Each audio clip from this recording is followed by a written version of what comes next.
5 సంవత్సరాల కాలంలో కానీ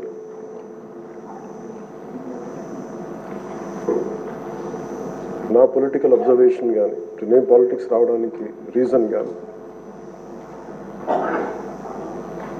7 దశాబ్దాలుగా మన చరిత్ర చదువుకున్న రైట్ ఫ్రమ్ మన ఫ్రీడమ్ ఇండిపెండెన్స్ మూమెంట్ నుంచి చిన్నప్పుడు స్కూల్లో చరిత్ర చదువుకున్నా కానీ చాలా గొప్ప గొప్ప మహానుభావులు ప్రాణత్యాగాలు చేసి పోరాటాలు చేసి ఈ దేశాన్ని నిర్మించారు, ఈ వ్యవస్థలు నిర్మించారు. ఎక్కడ కూడా to deter criminals into politics. దేశం అంతా పనిచేస్తుంది క్రిమినలైజేషన్ ఆఫ్ పాలిటిక్స్ ఉండకూడదని. కానీ దురదృష్టవశాత్తు 14లో ఒకసారి రావడానికి ప్రయత్నం చేస్తే అలాంటి వ్యక్తుల సమూహాన్ని నిలువరించాం. 19లో కుదరలేకపోయింది.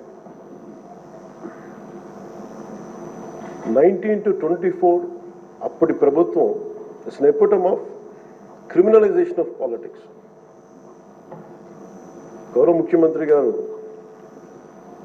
సౌత్ అమెరికాకు చెందిన ఒక నార్కోటిక్స్ క్రిమినల్ హెడ్ ఎలా కంపేర్ చేశారు.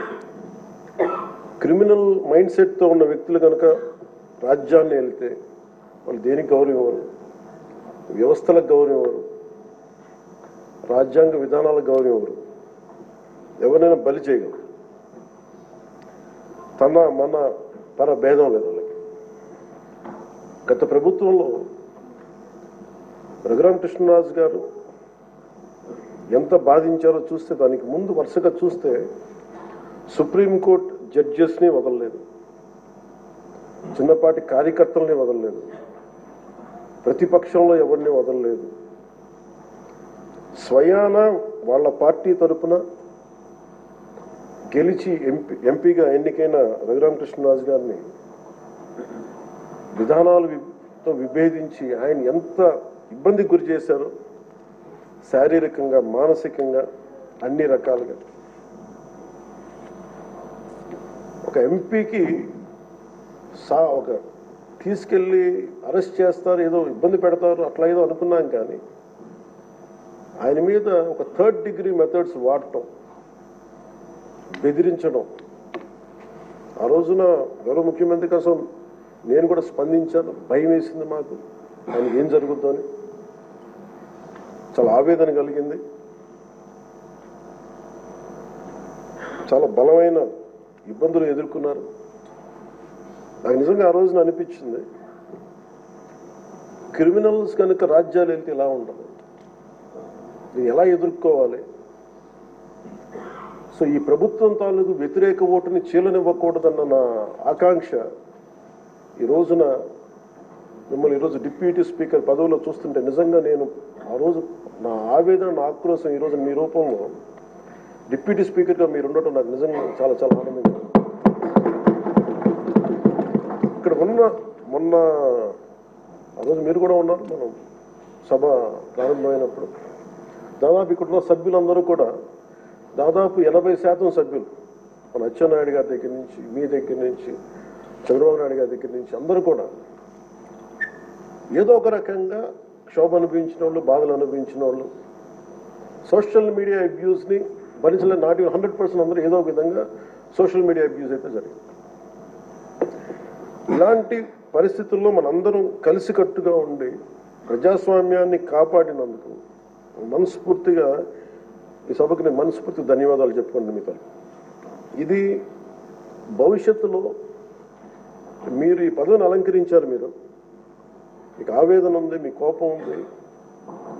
రచ్చబండ కార్యక్రమం ద్వారా మీరు కూడా మాట్లాడాల్సిన అవసరం లేదు. యాక్చువల్లీ మీరు కూడా అలాంటి, మీ దగ్గర మాటకి చాలా బలమైన పదులు ఉంటుంది, మీ మాటకి హాస్యం ఉంటుంది, గుడ్ సెన్స్ ఆఫ్ హ్యూమర్ ఉంటుంది మీ దగ్గర. కానీ రచ్చబండ అనే ఒకటి కార్యక్రమం మీరు ప్రారంభించాలి అంటే ఎంత విసిగిపోతే మీరు ప్రారంభిస్తారు, ఎంత నిస్సహాయత ఉంటే ప్రారంభిస్తారు. నేను చాలాసార్లు అనుకుని ఇంత అడ్డగోలుగా క్రిమినలైజేషన్ ఆఫ్ పాలిటిక్స్ జరిగితే ఎవరు రారాని అనుకునేవాడిని. నేను ఎప్పుడు ఒకటే నమ్మాను, సైంటిఫిక్ మన Newton's third law, for every action there is an equal and opposite reaction అండి. అలాగే కర్మ ఎవరిని వదలదండి. మిమ్మల్ని ఎవరైతే మీకు అడుగు పెట్టనివ్వం, మీ నియోజకవర్గంలో మిమ్మల్ని అడుగు పెట్టనివ్వం, మిమ్మల్ని అడుగు పెట్టనివ్వం అని చెప్పి ఛాలెంజ్ చేసిన వాళ్ళు ఈరోజు అడుగు పెట్టలేకపోయారు. కర్మ అంత బలంగా ఉంటుంది.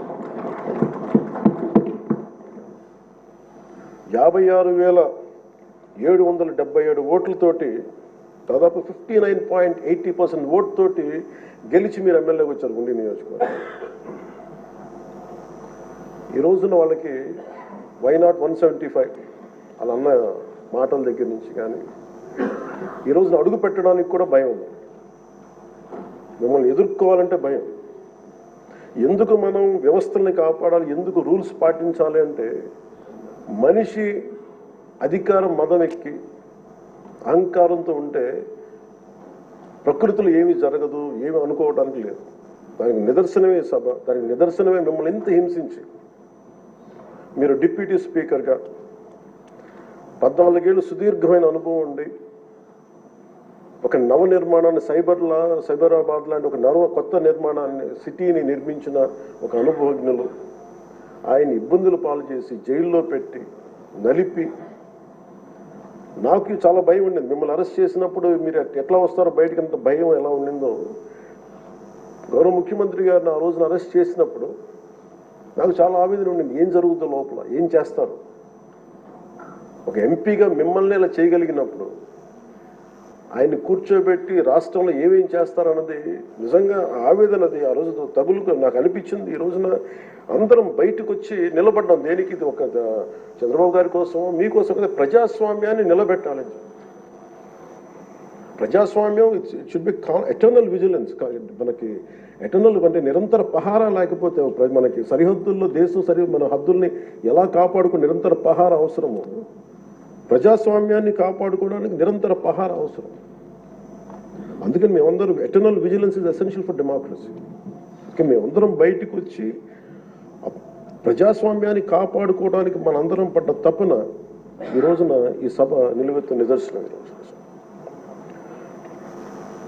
మీరు ఖచ్చితంగా మీరు సభా గౌరవాన్ని నిలబెట్టాలని మనస్ఫూర్తి. మీ విట్టు కోల్పోకండి, మీ సెన్స్ ఆఫ్ హ్యూమర్ కోల్పోకండి. ఎందుకంటే మీరుంటేనే లైవ్లీగా ఉండి, మీరుంటే అన్ని నవ్వులు పువ్వులు ఉన్నాయి చూడండి. ఆనందాన్ని తీయకండి. అట్ ది సేమ్ టైం మేము కోరుకునేది కూడా ఆ ప్రజాస్వామ్యం తాలూకా విలువల్ని, ఆ భాషని కాపాడు. సభల్లో భాష దిగజారిపోతే అది రోడ్ల మీదకి వెళ్ళిపోతుంది ఈరోజు. అంటే ఎవరు ఏం మాట్లాడుతున్నారో ఇష్టం వచ్చినట్టు మాట్లాడి బూతులు తిట్టి మేము ఇళ్లలోకి వచ్చి మీ ఇంట్లో మీ ఆడపడుచుని రేపులు చేస్తాం, మీ పిల్లల్ని ఎలా అంటాం. అడ్డగోలు ఈరోజు ఇంతమంది మాట్లాడుతున్నారంటే దానికి చట్టసభల్లో నుంచే ఆ కదలిక మొదలు. ఆ హుందాతనం పోయింది సభల్లో. తిరిగి మీరు డిప్యూటీ స్పీకర్గా, అయ్యన్న పాత్రుడు గారు స్పీకర్గా ఆ హుందాతనాన్ని మీరు తిరిగి తీసుకురావాలి. 1-2 సందర్భాల్లో మనం వచ్చినప్పుడు ఎవరో ఒక మాట ఏదో అంటే గౌరవ ముఖ్యమంత్రి చంద్రబాబు నాయుడు గారు ప్రత్యేకించి చేయొద్దు, మళ్ళీ ఇంకా అలాంటి కల్చర్ తీసుకురాకండి, అది అయిపోయింది గతం. సో అది మీరు మనస్ఫూర్తిగా దాన్ని పాటించి ఈ సభ గౌరవాన్ని నిలబెట్టాలని కోరుకుంటా ఉన్నాను. ఒక విన్నపం అధ్యక్ష స్థానంలో కూర్చున్న మీకు,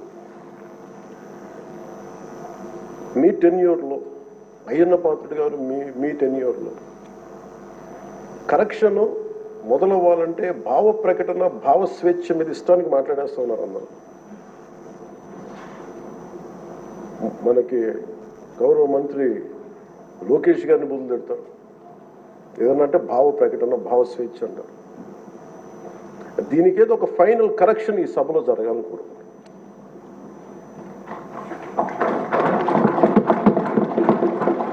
అంటే ప్రజలు నోరెత్తి ప్రకటన జరగాలి. డిసెంట్ ప్రజాస్వామ్యంలో dissent in democracy is very essential. కానీ అది ఎట్లా ఉండాలి అనేది దాని తాలూకు విధి విధానాలు మనం ఇక్కడి నుంచే మొదలు పెట్టాలి. అది మీ ఆధ్వర్యంలో మొదలవ్వాలని నేను కోరుకుంటున్నాను. నేను కీలకంగా కోరుకుంటుంది ఈ రోజున మీ తరఫున గౌరవ ముఖ్యమంత్రి గారు కూడా తెలియజేస్తా ఉన్నాను. Social media abuse protection bill అత్యంత తక్కువ సమయంలో రావాలి, బాగా చర్చ జరగాలి. మీరు డిప్యూటీ స్పీకర్ హోదాలో ఉండి, అయ్యన్న పాత్రుడు గారు స్పీకర్ హోదాలో ఉండి, మీ టెన్యూర్లో social media abuse protection bill రావాలి. మన హోంమంత్రి గారిని వదలలేదు, అనిత గారిని, ఇంట్లో ఉన్న ఆడవాళ్ళని వదలట్లేదు. అంటే ఒక సైకలాజికల్ అబ్యూస్, ఒక పాశవికంగా తయారయ్యారు, సేడిస్టిక్గా తయారయ్యారు. దీని మీద మనందరం ఇర్రెస్పెక్ట్ ఆఫ్ డిఫరెన్స్ ఆఫ్ ఒపీనియన్, విభిన్నమైన పొలిటికల్ పార్టీలు అయినొచ్చేమో కానీ ప్రజాస్వామ్యాన్ని కాపాడటం కోసం Andhra Pradesh should lead by example introducing social media abuse protection bills. ఎందుకు చెప్తున్నానంటే, మీలాంటి వ్యక్తిని, మీరు మెంబర్ ఆఫ్ పార్లమెంట్ అయ్యండి, మిమ్మల్ని ఇంత ఇబ్బంది గురి చేస్తే ఇంక సగటు మనిషి పరిస్థితి ఆలోచించుకోండి. 3 ఏళ్ల బిడ్డలు, 5 ఏళ్ల బిడ్డలు కూడా రేప్ చేస్తున్నారు, క్రిమినల్స్ అంతా చెలరేగిపోతున్నారు అంటానికి కారణం ఈ చట్టసభలు ఇష్టారాజ్యంగా మాట్లాడి దానికి ఒక క్రిమినల్ నక్సెస్ లాగా ఇందాక ఎస్కోబార్ ఒక డ్రగ్ కార్టెల్ స్టార్ట్ చేస్తే వీళ్ళ క్రిమినల్ ఎంపైర్ని గార్డ్ చేసుకోవడానికి ఒక సోషల్ మీడియా ఒక అబ్యూసివ్ కార్టెల్ని స్టార్ట్ చేసి ప్రజల్ని భయభ్రాంతులను చేసి అందరినీ భయపెట్టేసి కంట్రోల్ చేయడం, నియంత్రించడం. మాకు ఎదురు తిరిగితే మనకి కృష్ణరాజు గారు లాగా మమ్మల్ని జైల్లో పెట్టేస్తాం, ఇలా 3rd డిగ్రీ మెథడ్స్ వాడతాం. ఒక ఎంపీకి ఇలా ఉన్నప్పుడు అలా భయభ్రాంతులు చేయడం, ఒక ముఖ్యమంత్రి స్థాయిలో ఉన్న వ్యక్తిని గతంలో 3 సార్లు చేసిన వ్యక్తిని జైల్లో పెట్టేస్తాం, దాడులు చేస్తాం. ఈ మైండ్ సెట్ మారాలి అంటే ఈ సభ ప్రజలు మనకి చాలా బలమైన ఇచ్చారు. వాళ్ళని 11 మనల్ని 164లో పెట్టారంటే ప్రజలకు మన మీద అపారమైన నమ్మకం. ఏదో మార్పు తెస్తారు, అభివృద్ధి డెవలప్మెంట్తో పాటు వాళ్ళు కోరుకుంటుంది స్వేచ్ఛా వాయువులు పీల్చాలి, భయపడకూడదు. మీరు వస్తే చూడండి, నవ్వులు పువ్వులు విరుస్తున్నాయి ఇక్కడ. ఇదే అట్మాస్ఫియర్, ఇదే వాతావరణం రాష్ట్రం అంతా ఉండాలని మనస్ఫూర్తిగా కోరుకుంటాం. మనం ఎంత ఆనందంగా నవ్వుతున్నాం. మనం సీరియస్ ఇష్యూస్ మాట్లాడుతున్నాం, మనకి వ్యతిరేకమైన విభేదాలు ఉంటాయి, అభిప్రాయ భేదాలు ఉంటాయి, ఒకటి సాధించుకోవడానికి భిన్నమైన అభిప్రాయాలు వస్తాయి. కానీ ఇదంతా కూడా చాలా సుహృద్భావ వాతావరణంలో జరగాలని నేను మనస్ఫూర్తిగా కోరుకున్నాను. సో మరోమారు మీరు పడ్డ వేదన, మీరు చేసిన పోరాటం, సినిమాల్లో హీరోలు, నేను కూడా చేస్తాను కాబట్టి చెప్తున్నాను, దెబ్బలకి నటించడం చాలా కష్టం, దెబ్బ పడితే వేరుగా ఉంటాం. కానీ మీరు నిజ జీవితంలో దెబ్బలు తిన్నారు. ఎంత శక్తి కావాలి, ఎంత పోరాట పటిమ కావాలి, ఎంత శౌర్యం ఉండాలి, ఎంత ధీరత్వం ఉండాలి. మీకు ప్రభుత్వం వస్తో లేదో తెలియదు, మళ్ళీ వాళ్ళే రావచ్చు, కానీ తట్టుకొని మీరు నిలబడ్డారు చూసారా, దానికి మీకు హ్యాట్స్ ఆఫ్ సార్. వండర్ఫుల్. మీరు ఎలా నిలదొక్కున్నారో, మీరు ఎలా ధైర్యంగా ఉన్నారో, అది రాష్ట్రం అందరికీ మమ్మల్ని కోరుకుంటున్నాం. మీది ఏది కోల్పోకండి, మీ సెన్స్ ఆఫ్ హ్యూమర్ మటుకు 80% కోల్పోకండి. మీరు రచ్చబండలో ఒకప్పుడు చేసేది కాదనలేదు, కానీ మీ ఎంజాయ్డ్ ఇట్. కానీ మాకు భవిష్యత్తులో మళ్ళీ దాన్ని మీరు టోన్ డౌన్ చేస్తారో ఎలా చేస్తారో తెలియదు, కానీ మీ సెన్స్ ఆఫ్ హ్యూమర్ కోల్పోకుండా సభని హుందాగా నడిపి తిరిగి విలువలు ప్రతిష్ఠించమని మనస్ఫూర్తిగా కోరుకుంటూ, మీకు మరోమారు మీకు అవకాశాన్ని ఇచ్చిన నారా చంద్రబాబు నాయుడు గారికి, సభ్యులందరికీ కూడా మనస్ఫూర్తిగా ధన్యవాదాలు తెలియజేసుకుంటూ, మీకు శుభం కలగాలి మనస్ఫూర్తిగా నేను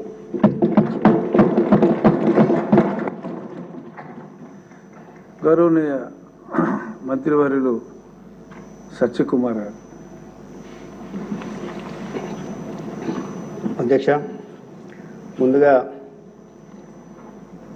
ఈ ఆంధ్రప్రదేశ్ శాసనసభ ఉపసభాపతిగా నియమితులైన సందర్భంగా, బాధ్యతలు చేపడుతున్న సందర్భంగా మీకు శుభాకాంక్షలు తెలియజేస్తున్నాను. పోరాట పటిమకు రాజీ పడని ఒక మనస్తత్వానికి ప్రతీక మీరు. అది లోక్సభ అయినా, లోకల్ సభ అయినా, శాసనసభ అయినా, బహిరంగ సభ అయినా అన్యాయాన్ని నిర్భీతిగా ఎదిరించారు, అక్రమాల్ని నిర్భయంగా ఎదుర్కొన్నారు, అహంకారానికి ఎదురొడ్డి మీరు నిలిచారు. అయితే ఇవాళ మధ్యాహ్నం దాకా మా మధ్య ఉన్న మీరు ఇవాళ ఉపసభాపతి అయ్యారన్న ఆనందం ఒకవైపు ఉంటే చెలోక్తులతో చురకలతో పదునైన మాటలతో సాగే మీ సకారాత్మకమైన